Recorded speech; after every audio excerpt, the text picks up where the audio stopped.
Greetings, salutations, happy tax day in America, April 15th, 2026. That's right. Today is that fateful day when you got to file your taxes, or at least an extension.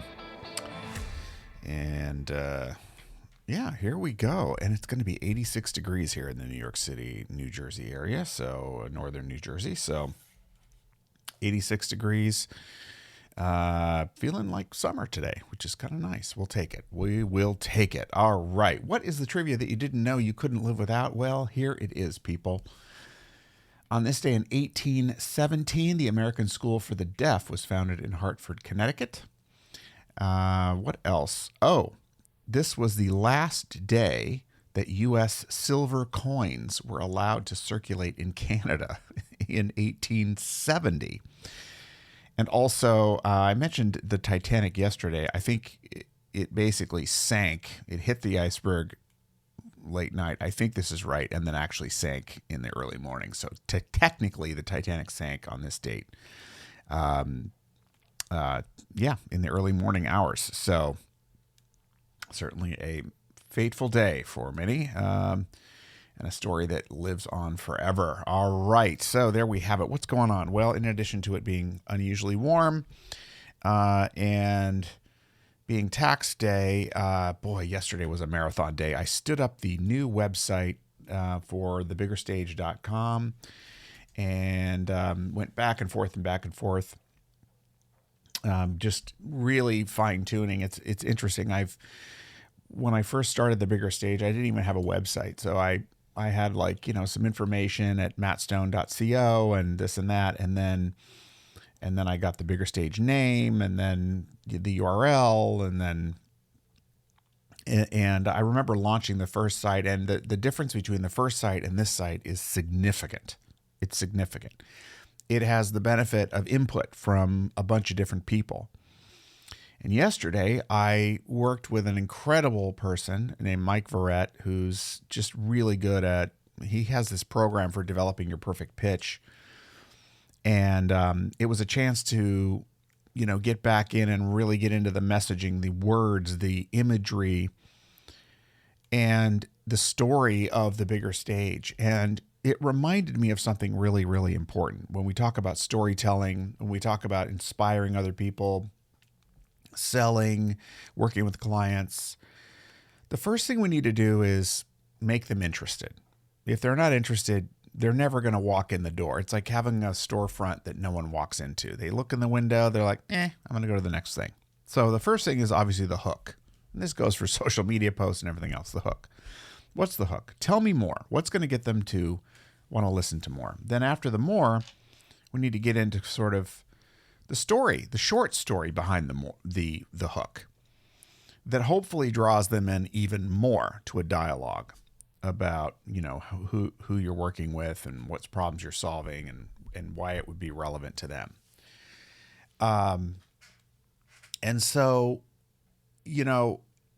if you're using certain imagery and language, so we have the Bigger Stage. All right, what does that stage mean? People can imagine a stage. They imagine a flat wooden structure, maybe some lights, some curtains. Those are all props in my story, literally and figuratively. And it's really fun to sort of start building the world that you are inviting people into. That's the challenge.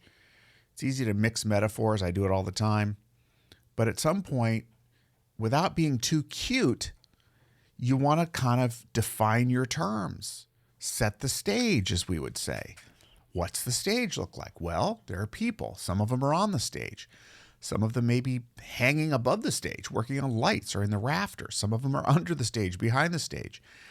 You've got all these props, these story props to work with in building the story. And I found when I was working with Mike, we were kind of extending the metaphor, but bringing it back to the metaphor in some cases. So I would say, well, it's like this, it's like that. And he would say, well, that would be like, and he would translate that into stage talk. And I was like, yes, that's exactly right. And, I don't know about you, but the way I think is I will think about a metaphor in the moment that explains a point, and it's not always connected to the other point I made.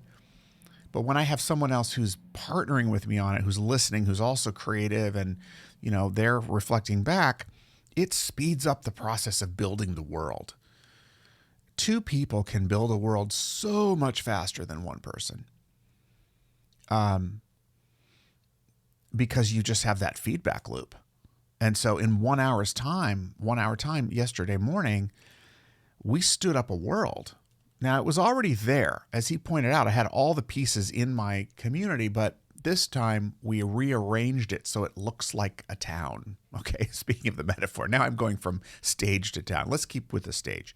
It looks like a stage. You know where the microphone is, And the question for my future clients is, are you still hanging around backstage? Are you working on the lights? Are you fiddling with the sound system? Is it time for you to step onto the stage and speak to the crowd? That's a big difference. People can imagine that. And, it started to inspire me. And I'm starting to, I woke up this morning, I'm exhausted. It was a long day of just being deep in the work, the labor of building up this universe and refining the language. But as exhausted as I am, I'm really inspired because now we have the messaging foundation is really down. There will be some additional changes, but the messaging foundation is really, really solid. And now we go to the next level and the next level and the next level. So super excited about that. If you're curious, check it out, thebiggerstage.com. You'll see where we're at with that today. And what is your challenge? What world are you trying to create?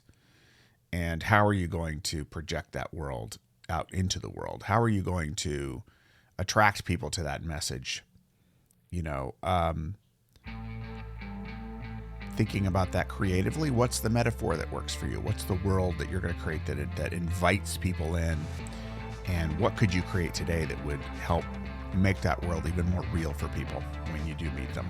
That's the question for today. I hope that helps. That's just a little of my journey, and to the extent that you can benefit with your ventures based on listening to me yammer on about mine, then that's value for you, and it's good for me to reiterate it too. So, as always, thank you for listening. Be good to yourself and others. Enjoy the day wherever you may be, and if you're in the New York City area, enjoy the sun.